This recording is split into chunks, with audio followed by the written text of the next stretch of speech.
Salut les ébulants, bienvenue sur ma chaîne, ravi de vous retrouver. Une petite pause de quelques mois parce qu'il y a eu 2-3 bricoles à faire et j'ai eu guère le temps de filmer. Donc le projet Coyote est toujours d'actualité. On va pas se mentir, je l'ai mis un petit peu en suspens parce que voilà, c'est les débuts de la saison estivale, hein, comme vous pouvez voir, petit short, petit t-shirt, on a quitté les vestes. Et on va essayer de proposer autre chose sur cette petite chaîne. Donc on s'est équipé nouveau micro, voilà, un jeune assistant, Zébulon, qui vient me prêter main forte pour ses vidéos. Et on va faire un petit peu de modélisme. Donc j'en ai parlé dans ma vidéo d'introduction, je crois bien.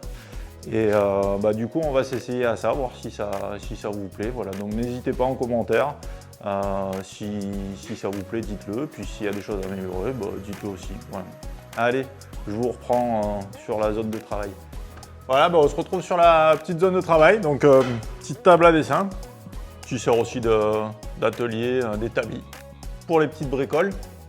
En fait, petites bricoles, tout dépend comment on le voit. Je vous laisse apprécier. On a fait un petit peu de déco avec le Zébulon et j'espère que ça vous plaît. Donc pareil, hein, dites en commentaire.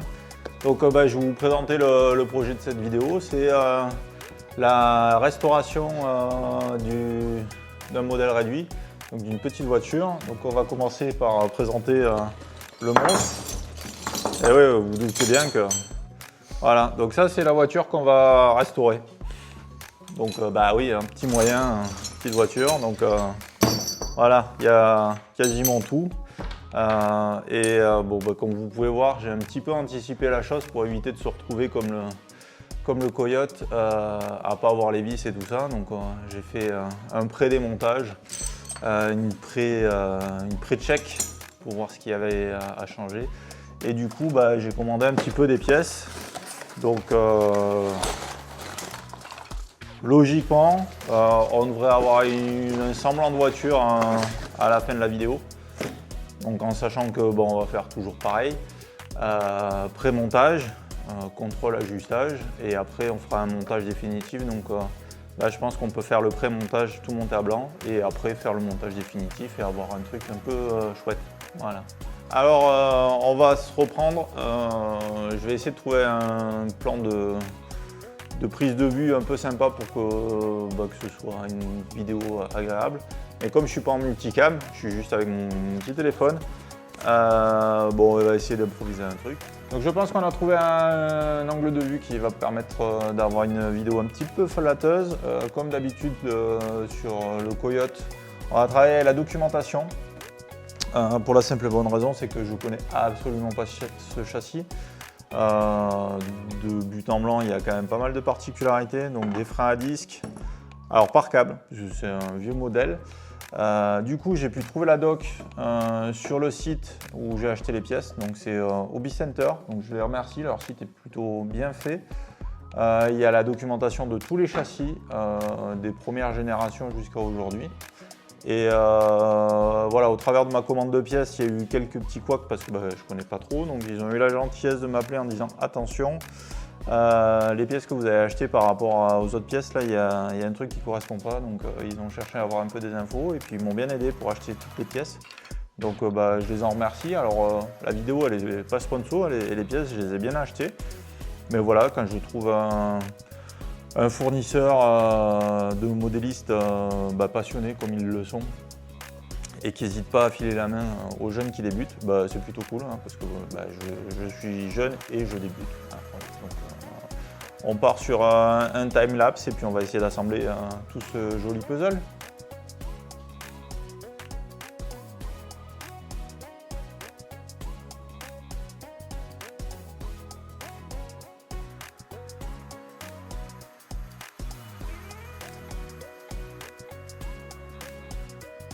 Bon, alors pour la partie frein avant, beaucoup moins de travail parce que ils étaient plutôt en bon état et plutôt bien entretenus, donc il n'y a pas de mal.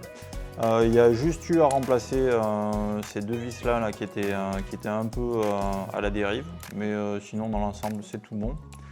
Donc on peut considérer que pour la partie freinage, donc disque et plaquettes, on est bon. Et ça va nous permettre d'attaquer sur le moteur, donc la repose de l'arbre primaire de transmission. Et alors je ne sais pas si je vais le faire en time-lapse ou en vidéo. Donc, on va s'occuper de la partie transmission après les freins. Du coup, on va démonter la partie cloche d'embrayage qui est ici, puisque en fait il y a des roulements qui sont situés ici. Il y a un roulement sur l'arbre secondaire qui crie au secours, il n'en peut plus, il est à l'agonie. Et puis on va démonter cette pièce et qu'on va remplacer par celle-ci qui est tuning jolie belle en aluminium d'occasion. Voilà, et les petits roulements tout neufs. Alors j'ai pas mis du céramique sur les conseils du vendeur de Hobby Center parce que je fais pas de la compétition. Je cours pas après les dixièmes de seconde, donc je fais du joli, rigolo, économique. Et même si je cours après les chronos, je cours après mes chronos. Je cours pas après les chronos des autres. Donc du coup, ça coûte vachement moins cher au niveau des pièces de compétition. Et du coup, je peux me faire plaisir avec des petits accessoires d'occasion qui vont préserver la durabilité de la voiture, parce que je pense qu'elle a une bonne vingtaine d'années.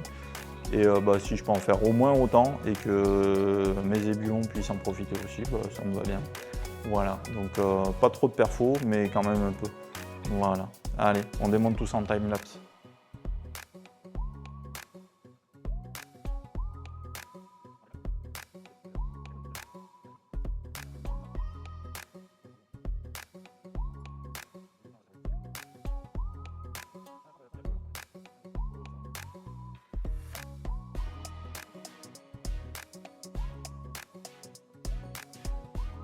Donc voilà, sur une autre partie de mon atelier, on est au niveau établi. Donc on vient retirer les roulements là. Alors idéalement il faudrait chauffer pour que l'aluminium se dilate et que ça sorte plus facilement. Mais je n'ai pas ce qu'il faut de près, donc je vais le faire à l'ancienne. Donc à l'étau avec une petite douille, donc à l'envers, et un marteau. Donc très important, toujours bien étalonner le marteau avant de s'en servir, parce que sinon ça peut merder.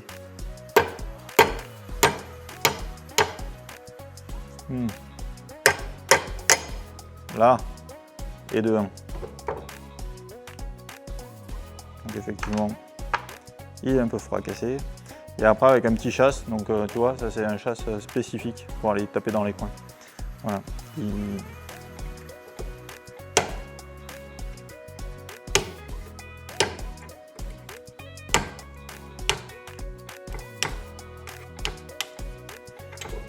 Ouais, ça vient. Et plouf. Donc il est venu, donc il y a son petit frère à sortir, donc même système que tout à l'heure avec la douille. Alors les douilles, ne vous servez pas comme de chasse, c'est mal, il faut pas le faire, ça coûte cher les douilles. Mais si vous devez le faire, faites-le à l'envers. Donc c'est-à-dire vous tapez pas sur la partie empreinte carrée, vous tapez sur cette partie-là. Et si vraiment il faut taper fort, arrêtez tout de suite, c'est pas la peine. Une douille ça vaut 7 ou 8 € pièce. Un G ça vaut moitié moins cher. Donc voilà, c'est sorti. Oula! C'est sorti. Oui, alors ils avaient l'air pas trop abîmés. Mais clairement ils n'avaient pas la chanson. Donc là ils sont fracassés. Donc c'est super, on va pouvoir changer tout ça. Et là, on va pouvoir nettoyer la pièce et faire tout joli, tout beau, tout propre. On va profiter d'être là, on va le faire ici. J'ai sorti pour l'occasion mon outil préféré. Alors celui-là il est vieux comme le monde, c'est un Dremel. Donc pareil, il n'y a toujours pas sponsor. Hein. Donc c'est mon Dremel de quand j'ai commencé le modélisme. Donc il y a fort longtemps.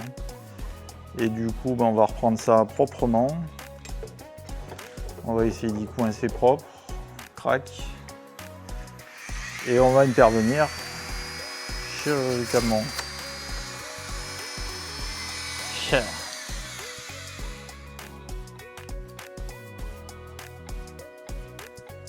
C'est la loose, il est neuf en plus.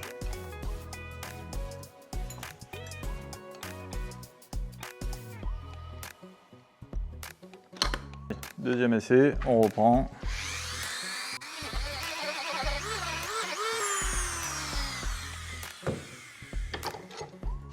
Alors point trop on en faut. J'ai l'impression qu'après il n'y a plus d'épaulement pour le retenir. Ouais, tu vois. C'est ça un peu la baise, parce que si tu fais propre de ce côté, hein, de l'autre côté, quand tu vas mettre ton roulement, si tu gardes pas un minimum de matière pour faire l'épaulement, bah, ton roulement il peut passer clairement au travers. Donc c'est pas ça l'idée. Donc là on a fait propre, c'est satisfaisant. Mais on va laisser comme ça, et puis on va monter les roulements tout neufs. On va bien enlever tous les jolis copeaux, histoire que ça file pas dans les roulements tout neufs, ça serait quand même dommage.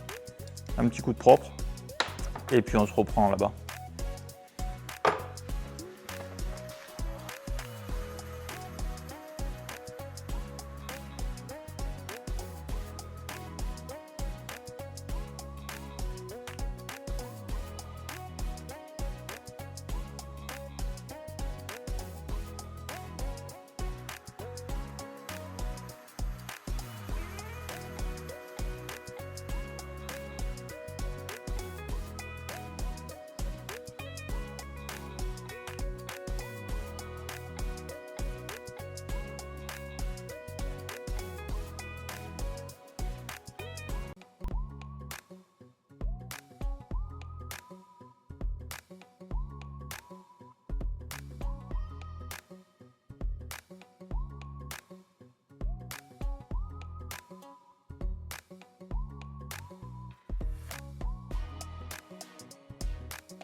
Alors, petit aparté, donc on est quelques semaines, quasiment un mois, par rapport aux premières vidéos que j'ai tournées pour cette vidéo. Et je me suis aperçu que sur les images que vous allez voir dans la suite de la vidéo, il y a quelques éléments qui peuvent vous amener à trouver les projets qu'on va aborder prochainement sur la chaîne. Donc on est sur la restauration là, de la petite voiture. Vous connaissez l'initiative de la chaîne par rapport à la restauration du Coyote. Et bon, d'autres projets se sont greffés ces derniers mois, on va dire, parce que j'ai eu pas mal de belles occasions que je me suis empressé de saisir, parce que ça peut faire du contenu pour la chaîne. Et c'est surtout parce que j'aime bien bricoler, donc voilà.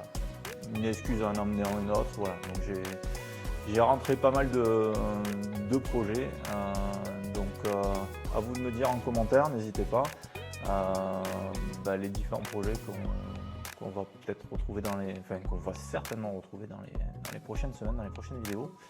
Et voilà, dites-moi en commentaire, n'hésitez pas, likez, abonnez-vous, partagez. The end.